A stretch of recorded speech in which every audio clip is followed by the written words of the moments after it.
Okay, Helldivers, unless that you've been living under a rock, you would know that the Siege Breakers update has been out for a little bit, alongside the new patch update that has been released by good old Nicholas and Alexis over at the dev team at Arrowhead. And I have to say, friends, goddamn, they really cooked with this one. This is probably the most fun that I've had in Helldivers in some time. The tank is amazing to use. I love having a full squad in the Bastion and just running around, destroying everything in our wake. The melee buff damage is so good, and overall the experience is great. But we're going to have to break down what we're seeing on the battlefield, go over some tips and tricks, and maybe, talk about all the upsides. Maybe there's some downsides, whatever. We'll get into it, so let's dive in. Alright, so starting off with the patch, what are my overall thoughts on this one? Well, I have to say, overall, I really am enjoying the patch update that Nicholas and Alexis have done, especially when it comes to the changes to the melee weapons. Once again, they have been rebuffed and added additional damage to all the different melee weapons, so across the board, and even to our stratagem, so everything is hitting much harder. So melee divers rejoice, like myself, go onto the battlefield, and obviously it's more niche gameplay, but you're going to have a lot more fun and be more impactful, cutting through foes more easily, cracking armor easily, and as well as, having a bit more survivability, and that is very good, so super excited for that one. Next, we're talking about the difficulty update for the patch, and that is because, friends, this thing is amazing. Not only has it made Super Helldive feel like 10.5 rather than just a 10 difficulty, but it's changed the behavior patterns of the enemies themselves. That is right. They are better able to track your pattern of movement and use better decision making so that they're trailing you, they're hitting you more often with their guns, and cause and effect of this is that you're ragdolling a lot more. It can be pretty hilarious, but all at the same time, I know that they had wanted to reduce ragdolling, but this patch has kind of increased it by like 1,000%. I'm flying across the map constantly. It can be a little frustrating from time to time, but it's still a bit fun. Maybe we have to tool that back just a little bit. But overall, for the difficulty, I think that it feels great now. The stress has been added back to Super Helldive, and it's great. What are your thoughts? I would love to hear it. Then next we have commando missions are now available across different planets, and I think this is a perfect move. We are now going to have more strategic gameplay across the board, so using tighter tactics, more team-based play. This is a great time, especially because Redacted Regiment Warbond just came out a little bit ago, and we don't want to forget about, using their stealth abilities and all the fun things, and we get to use them quite frequently on, of course, these commando missions, but of course you could go back in there and just do it, the Hulk smash way and just blow your way through any of the enemy forces, but to great detriment because you're probably going to, be harassed the entire time you do it. But nevertheless to say, I think that the commando missions were great the first time that they were released, and I'm very happy that they are, more numerous.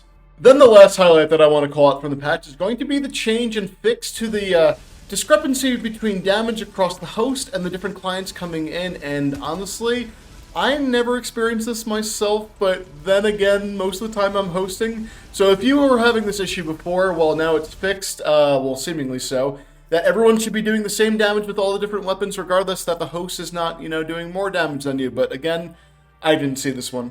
Okay, but enough about the patches. Let's move on to Siege Breaker itself. What are we thinking about this overall? For myself, friends, and yes, this is for myself, my thoughts are that this is fucking amazing. I love, love, love this Warbond. Arrowhead, chef's kiss on this one. You made me so happy. The melee is great. The tank gameplay is great. Every weapon that you get as a stratagem and everything else in here from the armor is lovely. I'm having so much goddamn fun with this one, and everyone else that has been queuing up with me is saying the same thing. It's all been very positive.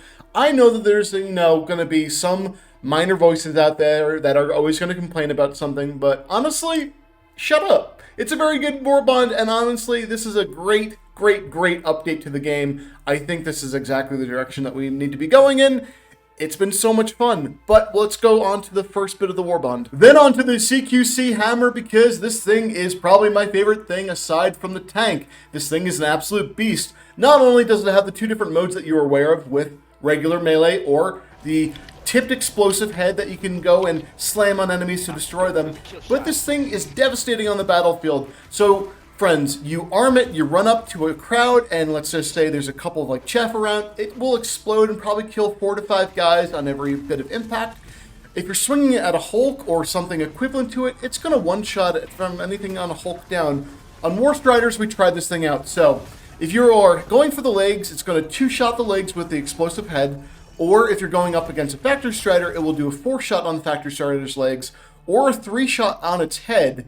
And, you know, if you get on top of it to the weaker spots, you'll be doing it maybe in less damage than it takes for, you know, the legs. But, hey, try it out for yourself, see what works. But overall, man, there's really nothing that this thing can't kill. You can even break the fabricators. But obviously you can't take out jammers and you can't take out the detector towers. So that's 1 or 2 things that I can't destroy. But enemies-wise, this thing wrecks everything. And then, friends, we must not forget the Trident, which is the new laser primary shotgun that we get. This thing I love. It's light pen, but I have to say, friends, this definitely does pack a punch. Not only can you just destroy, you know, Devastators with a 1-shot to the head, or hitting their weak points does a really good job against pretty much anything, but it feels great. So, pro tip, you're going to want to let your reticule center so you have a tighter spread, because otherwise your bloom's going to be a little bit more wild when you're just, you know, running and gunning like crazy. So keep the spread a little bit tighter and you'll be much more accurate with this gun. And when you are, you'll find that even though it's light pen, it's performing very well. Then, of course, we're going to have to go talk about the Bastion, because this tank is so much fun to use. Me and the boys are having a great time going on the planets and cosplaying the movie Fury, because we're all jumping in the tank. We're using 2 tanks next to each other, devastating anything. We are just destroying factory striders. We're taking out entire bases, entire hordes of men coming our way. It doesn't matter. If it's in front of us, it's going to get annihilated. This thing will one-shot basically anything across the map. Even command bunkers, I was counting, most times it's 2 shots. Sometimes it was 3 shots depending on where you were hitting it. But that's really awesome. If you were shooting at the dropships, you don't have to aim at engines anymore. Just aim anywhere on the dropship with this tank, because it's going to kill it.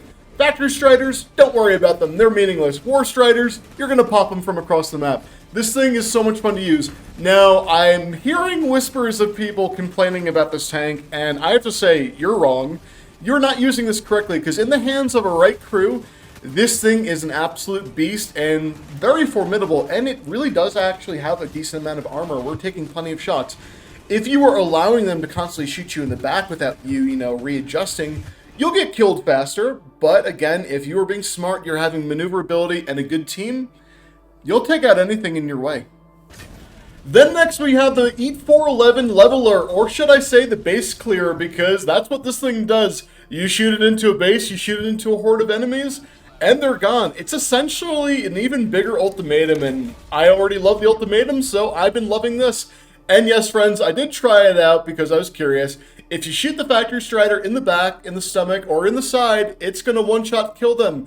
Are you having fun with this one? Obviously, when you're shooting it, always aim a little bit higher than you thought, because the arc is a little bit weird on this one. But, when you get the hang of it, you're going to not kill yourself or your friends, and you're going to be devastating the battlefield. This thing's been great.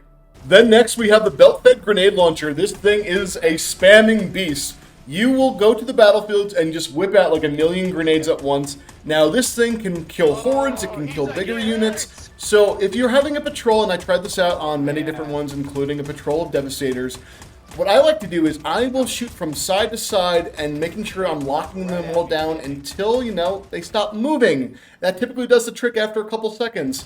On things like, let's say, tanks or hulks, things like that, just keep firing dead on it. You can typically go for the connector points, and that will hit you with those red critical spots. Or sometimes it can deflect if it's a weird angle, so be a little careful about that one.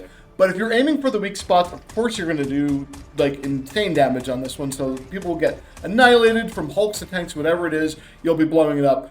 Overall, this gun's pretty fun. I keep it at its normal RPM, but you can definitely try it out at a higher RPM. But you are going to, maybe go through your clip a little bit faster and also have less accuracy.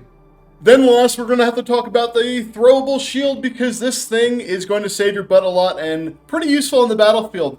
Something that is very interesting, friends, that I found out is that this can survive all blasts except for hell bombs. So don't go blowing up hell bombs near it, because you're not going to live from that. Aside from that, this will take damage pretty good, but obviously it will destroy the shield with the impact.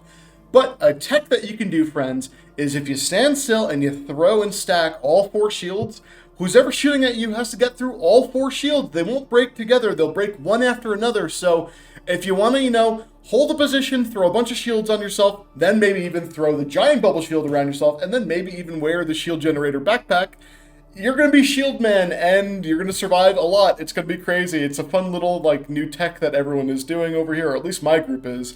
And it's allowing us to just kind of stand in place, destroy everything that comes our way.